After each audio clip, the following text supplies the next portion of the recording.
வணக்கங்க. இன்றைக்கி பாருங்கள், நம்ம மாடி தோட்டத்தில் வந்து சுண்டல் எப்படி நடலாம் அப்படின்னு சொல்லிட்டு பார்ப்போம். சுண்டல் வந்து நடுறதுக்கு எந்த மண்ணுனாலும் சரி, நம்ம சாதாரணமாக இருக்க மண் கலவே போதுமானது பாருங்கள். ஏன்னு கேட்டால், நான் ஏற்கனவே வந்து இது மாதிரி சமையலுக்கு பயன்படுத்துவோம் பார்த்திங்களா, அது ஊறாமல் இருந்ததை நான் எடுத்து வச்சுருந்தேன்.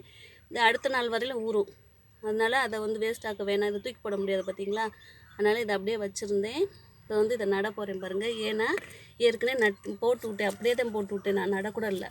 இது பாருங்கள், வளர்ந்துருச்சு சுண்டல். இதுதான் சுண்டல் வந்து ஈஸியாக மாடி தோட்டத்தில் வளரும் பாருங்கள். அதனால் நம்ம எந்த மண்கலவை வேணாலும் இது ரெடி பண்ணிக்கலாம். ரொம்ப இறுக்கம் கொடுக்காத மாதிரி நம்ம மண்கலவை வந்து ரெடி பண்ணிக்கலாம். பார்த்துக்கோங்க, இங்கே ஒரு சுண்டல் முளைச்சிருக்கு, இங்கே வந்து 2-3 இருக்குது.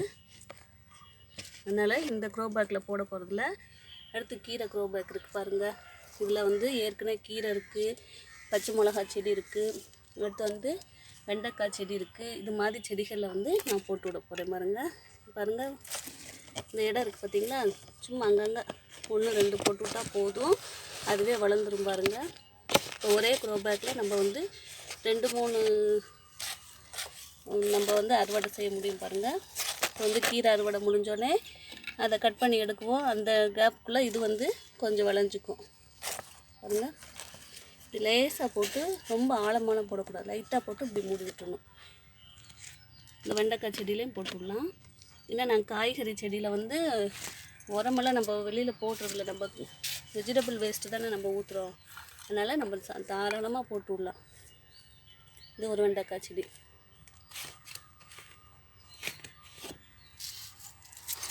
பாசி பயிறு இது மாதிரி தான் நான் நட்டு உங்கள்கிட்ட காமிச்சிருக்கேன். இப்படி இடம் இருந்துச்சுன்னா சும்மாவே விடாதீங்க, ஏதாவது ஒன்று வந்து பயிறு தூவி விட்டுருங்க.